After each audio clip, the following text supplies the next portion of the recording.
It is known throughout the academic world, the medical world. It is known throughout the Air Force, and above all, it is known throughout the CIA that the air intelligence at Wright-Patterson Field has in its possession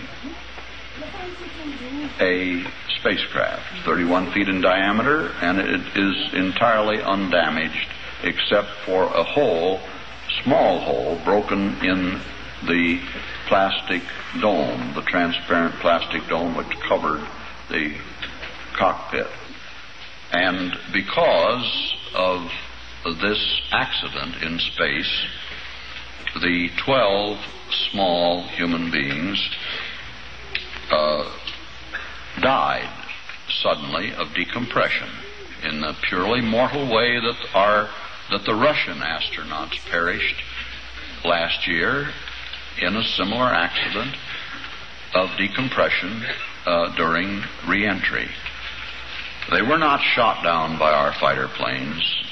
They suffered an operational loss.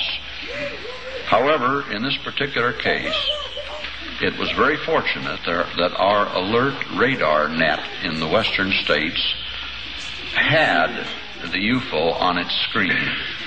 In fact, 3 radar stations were tracking an unidentified object at immense altitude and traveling at unbelievable speed. When it stopped, fluttered, went out of control, and fell circling toward the Earth. Because 3 radar stations were locked on it, they were able to triangulate the point at which it reached Earth. That point was 3 miles west of the small town of Aztec, New Mexico, in the northern part of the state near the Colorado line. At that time, I owned and operated a ranch in the high mountains of northern New Mexico. It happened in my neighborhood. All available law enforcement officers were rushed to the scene, and planes were flown from the nearest major Air Force base, which is Edwards Air Force Base in the Mojave Desert.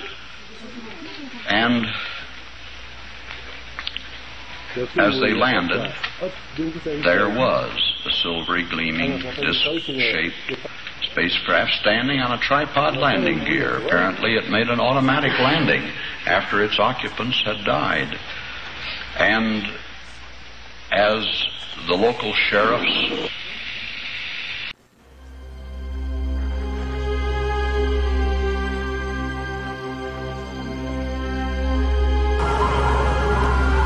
What? That's a weird plant. That's a plant.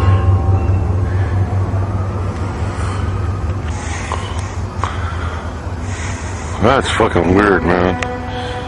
The whole back section's glowing white. That's hovering over Salt Lake City. Is it a rocket, a blimp, a UFO? A strange object seen in the skies has residents scratching their heads. The craft floated overhead for several minutes before disappearing. Salt Lake air traffic controllers said their radar didn't pick up anything, and they have no knowledge of the craft.